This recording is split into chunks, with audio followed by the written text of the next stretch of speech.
Cartas de Cristo.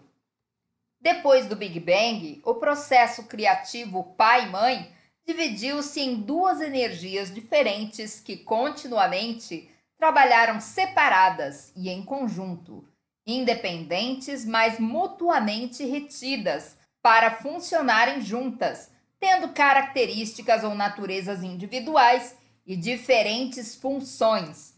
Portanto, a sua carga de trabalho foi e é diferente, ainda que indivisível. Você já sabe, e por um processo de meditação, deve ter entendido plenamente qual a natureza do pai e da mãe no equilíbrio da dimensão universal. Brevemente, a natureza do pai é a de ser ativo, criativo e de realizar a obra da criatividade. Também é uma condição do eu original e da existência individualizada.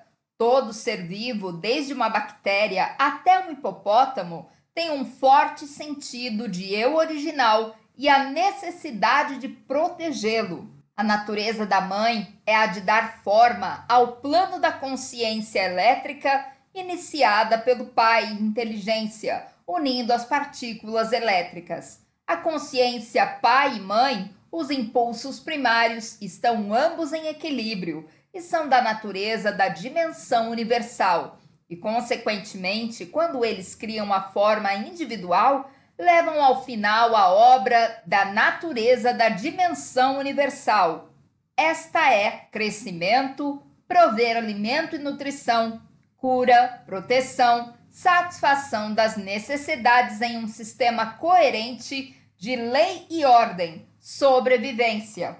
As energias de consciência pai e mãe são impulsos, ambos retidos na dimensão universal, e quando são liberados do equilíbrio, realizam poderosamente a obra da criação.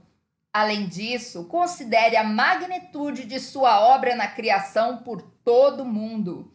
Os impulsos pai e mãe impulsionam cada nível de criação, desde a formação dos elementos, a molécula e a célula viva, até o magnífico mamute. Eles também trabalham instintivamente dentro dos pais, impulsionando-os a unirem-se, conceberem, carregarem e criarem a sua prole. Alguns pais se ausentam depois do nascimento de seus descendentes, sejam eles ovos, filhotes ou seres humanos. Estes são os pais cujo sentido de eu original é maior que seu instinto inato de paternidade. É neste ponto que você deve se tornar plenamente consciente do significado de impulso. Pode ser que você ache que esta é uma forma de criatividade muito nebulosa. Porém, se refletir durante algum tempo, talvez se dê conta no final de que nenhum ser humano, animal ou inseto, nem mesmo uma planta, empreende alguma atividade na dimensão material sem uma pressão interior da consciência, a qual é o impulso. Este pode ser o de virar-se para o sol, correr, comer, trabalhar, dormir, fazer compras, ter um filho. Sempre o impulso precede a atividade, inclusive a de piscar os olhos. E mais, não há nenhum impulso que inicie uma atividade que não esteja dirigida por algum propósito. As plantas giram as flores e as folhas para captar os raios do sol necessários ao seu crescimento. As pessoas correm para manter a forma, comem para satisfazer a fome, trabalham para ganhar a vida, dormem para escapar das tensões e recarregar as suas energias, vão às compras para se suprir de alimentos, tudo direcionado para a sobrevivência e o conforto pessoal. Então, os impulsos são a realidade por trás e dentro da criação. Se toda a matéria voltasse à sua forma original de partículas elétricas, os impulsos universais ficariam intactos e, no final, dariam forma a outra criação. Os impulsos são para sempre. Entretanto, as partículas elétricas na matéria viva estão aqui hoje e amanhã terão desaparecido, mas a alma continua. Você pensa com os impulsos elétricos no cérebro. Você sente com os impulsos magnéticos em seu sistema nervoso. Estes últimos centram e unificam os impulsos elétricos em um todo unificado.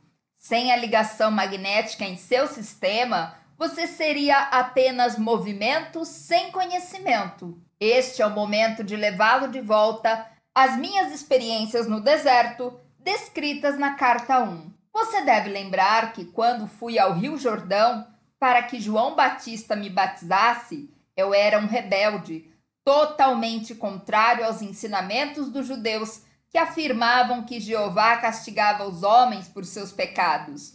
Intuitivamente, sentia que aquele era um conceito falso e cruel e o rejeitava. Depois que me foi mostrada a verdade sobre a criação, não podia compreender por que a consciência perfeita não criava seres perfeitos, feito à imagem de seu Criador, amor inteligente. Perguntei ao Criador, a consciência universal, por que a humanidade suportava tanto sofrimento e maldade. Então me foi mostrado com toda clareza que todos os problemas que os humanos experimentavam surgiam do ponto central do eu, que a ciência agora chama de ego. Este manifesta a si mesmo na personalidade como uma necessidade impulsionante para defender-se da crítica ou do ataque físico ou emocional, e uma necessidade impulsionante semelhante de se afastar dos demais para chegar primeiro na corrida da vida. Também se manifesta na personalidade como uma necessidade impulsionante de adquirir tudo de melhor para si mesmo, apesar da oposição dos demais, e uma necessidade impulsionante semelhante de agarrar-se às suas posses pessoais, sejam elas parentes, amigos, bens materiais ou conquistas, a despeito de toda a oposição. Também me foi dado compreender que sem estes dois impulsos do ser criativo, fundamentais, eternos e inalteráveis, não haveria nenhuma criação. Este é o segredo da criação, o segredo da existência e do ser individual. Ao trabalharem juntos como equipe no mundo visível, separadamente, porém inseparáveis, estes impulsos gêmeos foram os meios pelos quais a substância da matéria em si foi criada, desde a sublime consciência universal. Um impulso de criatividade é o eu original da atividade. Este impulso de atividade é universal e procede de uma só fonte. Atividade é um movimento na consciência e consciência em movimento. O outro impulso criativo possui, em sentido figurado, duas faces, olhando em direções opostas. Elas são ligação-rejeição, trazer para o eu, e rejeitar, desde também conhecido, como atração-repulsão, atrair para o eu e repelir na consciência. Estes são os únicos meios pelos quais a existência terrena é realizada. O universo inteiro é uma manifestação do poder criativo ativo nestes impulsos gêmeos do ser físico, criando matéria e forma individual. Este é um dos segredos fundamentais do universo.